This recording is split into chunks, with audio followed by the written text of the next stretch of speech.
You don't need a ritual, a journal, or a vision board to start creating your reality. You're already doing it. Right now. Every thought, every perception, every judgment you silently whisper in your own head, it's building something. Not metaphorically, literally. The problem is we overlook it because it feels too normal, too familiar. You wake up and immediately think about everything that's wrong, and your body follows. Tension in your chest, a sinking feeling in your stomach, and before the day even begins, you're already reacting to a reality you haven't even met yet. But here's what's really happening. Your mind is laying bricks. It's building the emotional house you'll live in today, and tomorrow, and next week, and you don't even realize the blueprint was handed to you years ago by someone else. Your environment, your upbringing, the content you consume. That's how powerful the mind is. And yet we treat it like background noise. We say things like, it's just how I think, or I'm just like this. No, you were shaped, programmed, layered. But the moment you become aware of what you're doing with your focus, that's the moment you stop being a passenger in your own life. Not by forcing positivity, not by faking gratitude, but by recognizing the one thing no one ever taught us. Your mind isn't just observing your reality, it's composing it every day. And the moment you stop overlooking that, everything begins to shift.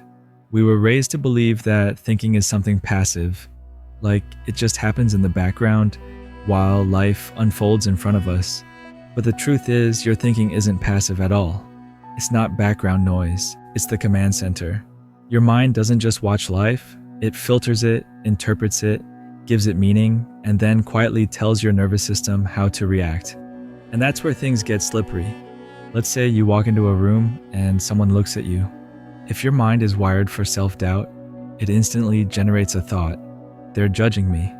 But if your mind is built on confidence or neutrality, the same look becomes, they're just looking around.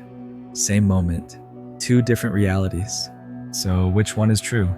Neither or both, because your mind creates the version of reality you emotionally live in. This is why two people can go through the exact same event and walk away with completely different emotional outcomes. It's not the experience that defines you, it's what your mind does with the experience. And yet, most people go their entire lives never questioning the thoughts they think. They react to them as if they're facts, as if every thought is some divine message instead of what it really is. A habit, a familiar echo of what you've been feeding your brain over and over again. And here's the part nobody likes to hear. The world you see around you. The chaos, the anxiety, the bad luck. Much of it is responding to a mental lens you haven't cleaned in years. The patterns in your life? They're not random, they're repetitions.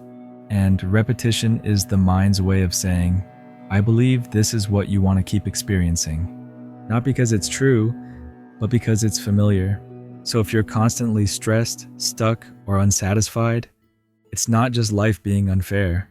It's your mind looping the same story, over and over. But here's the twist. Once you see the story, you can rewrite it. And that's where everything starts to change. Think about this. Most of what you call you, your preferences, fears, beliefs, triggers, were shaped long before you had the awareness to question them. You didn't choose them. They were absorbed from your parents, from your culture, from the way a teacher looked at you when you got an answer wrong, from the one moment you tried and failed, and then quietly told yourself, I guess I'm not good at that. And here's the thing, your mind held on to that. Because your mind isn't focused on making you happy, it's focused on keeping you consistent. And consistent doesn't always mean true, it just means familiar. That's why people repeat the same toxic relationships, the same fears, the same self-sabotage, even when they know better. Because their mind hasn't caught up with their growth. It's like having a powerful GPS, but it's still running on last year's map. You're trying to go somewhere new, but your mind keeps rerouting you back to the same neighborhood. Not out of malice, out of habit. And this is where the shift begins. When you start treating your thoughts not as truths, but as suggestions, temporary weather, passing data, that internal voice saying you're not good enough or you'll never make it. It's not a prophecy. It's not your soul talking. It's old programming trying to stay relevant. And the wild part is, the more you observe it without attaching to it, the more powerless it becomes. You don't have to fight the thought. You just have to see it. Because when you see it clearly, you stop feeding it power. And the moment you stop feeding the thought, it starts to starve. It starts to fade. That's how people change. Not with motivational speeches or overnight awakenings, but with quiet, consistent awareness. Because when you stop blindly reacting to the voice in your head, you finally create the space to hear something else. Yourself. Not your trauma, not your conditioning, not your anxiety, just you. And that's where your real power lives. Under all the noise. Here's the part that surprises most people. You don't need a perfectly quiet mind to change your life. You don't need to get rid of every negative thought.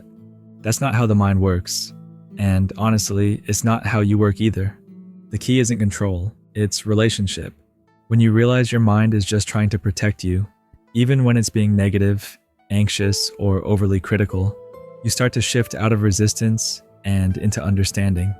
And from understanding comes power, because now you're not arguing with your thoughts. You're choosing how much attention they deserve. And when you start giving less energy to the noise, you create more space for clarity. Clarity about what you actually value. Clarity about what matters to you, not what the world told you to chase. Clarity about what kind of life feels aligned, not impressive. But here's the catch. You can't fake it. You can't trick your mind into thinking better thoughts by forcing affirmations you don't believe. You have to actually watch yourself, moment by moment. Notice how often you slip into old loops. Notice the little ways you betray your own peace to win approval, avoid discomfort, or fit into someone else's version of success.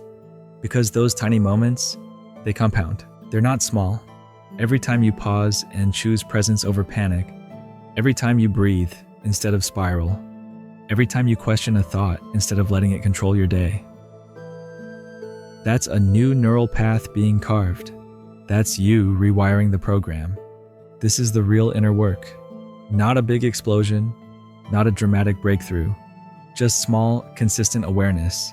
And eventually, you wake up one day and realize you didn't just think differently. You became someone else entirely. Someone rooted, aware, unshaken by the chaos, and the people around you notice. Because when your inner world changes, your outer world can't help but follow. You'll notice something strange when you start operating from this place of awareness. The world doesn't react to who you were. It reacts to who you're being right now. You don't need to announce you've changed. You don't need to prove your growth to anyone. People feel it, not through your words, through your energy, your boundaries, your silence, your decisions. And suddenly, the things that used to trigger you, they lose their grip. You're not reacting, you're responding. You're not chasing peace, you're protecting it. Because once you taste what it feels like to have inner stillness, you no longer tolerate anything that disrupts it. You stop over-explaining. You stop giving energy to dead conversations. You stop waiting for closure from people who were never open to begin with. You stop negotiating your worth just to stay liked or accepted. This doesn't make you cold. It makes you clear. And clarity is magnetic.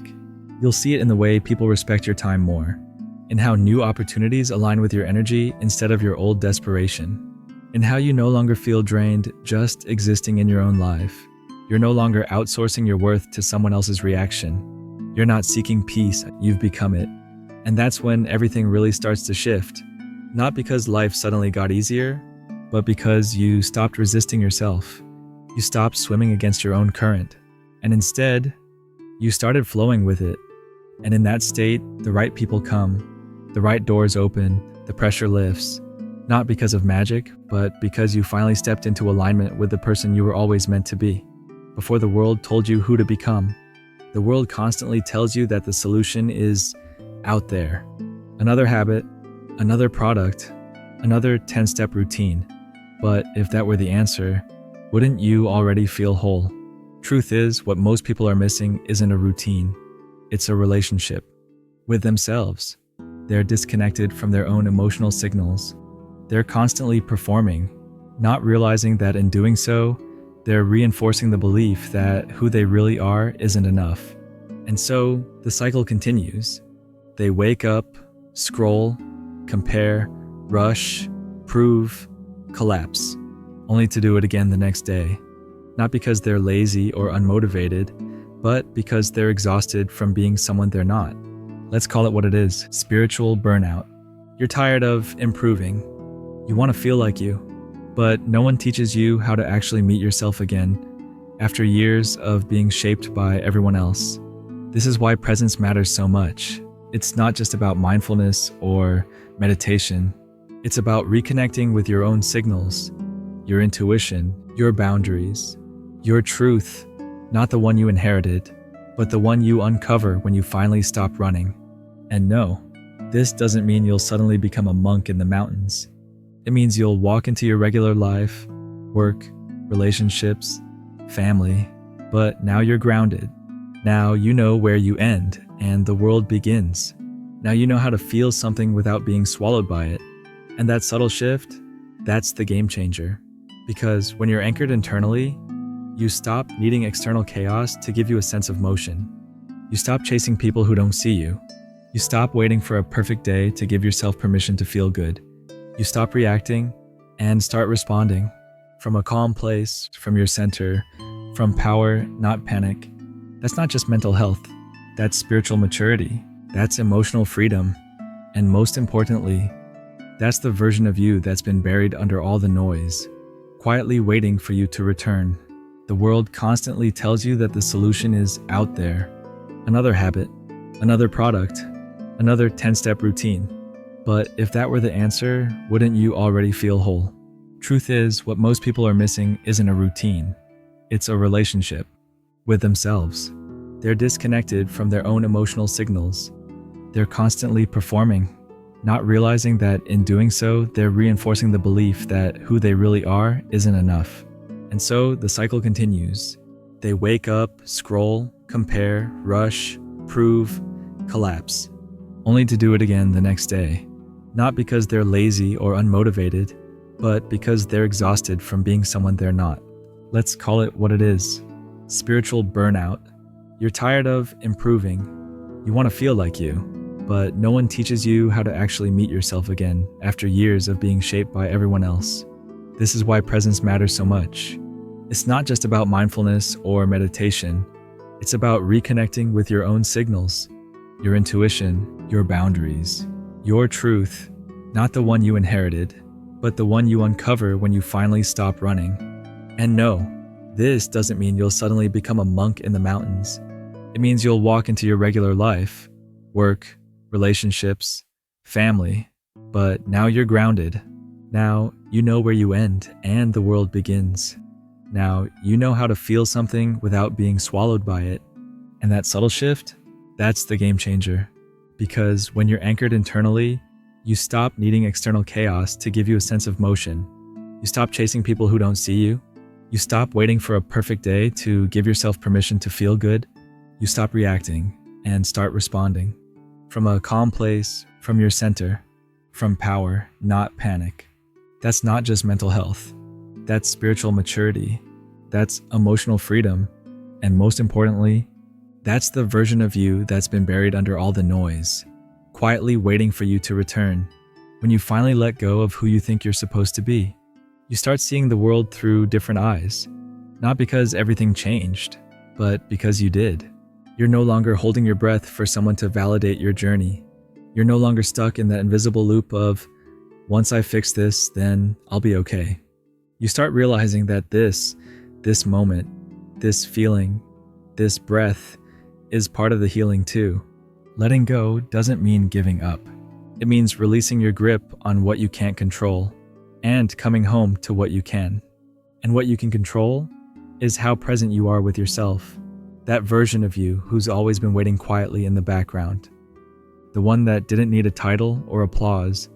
The one who could just sit, breathe, feel, and still know their worth. That's the version the world needs. That's the version you need. You've been carrying weight that wasn't yours to carry. Stories that never belonged to you. Rules written by people who didn't even understand your spirit. And you kept bending, shrinking, pleasing, hoping it would lead to peace. But peace never comes from self-abandonment. Here's the truth most people avoid. Real transformation doesn't begin with control. It begins with surrender. It begins when you finally stop trying to micromanage your own becoming. You don't owe the world perfection. You don't owe everyone an explanation. What you owe is your honesty, your presence, your alignment. When you stop fighting who you are, life stops fighting you back. And yes, you might lose people in the process. You might become quieter, less accessible, less nice, but you'll also become real, centered, unshakable. And that kind of inner power, it doesn't just change how you feel. It changes what you attract, what you tolerate, what you create. So don't be afraid to let go. Not everything you're losing is a loss. Sometimes it's a clearing, a sacred space being made for the version of you that no longer settles for survival, because they finally understand they were always meant to thrive. If this spoke to something inside you, don't just scroll away. Drop a comment. Let me know where you're at, what you're letting go of, or what you're ready to claim. And if you're walking this path of real, honest growth, hit subscribe. We're just getting started.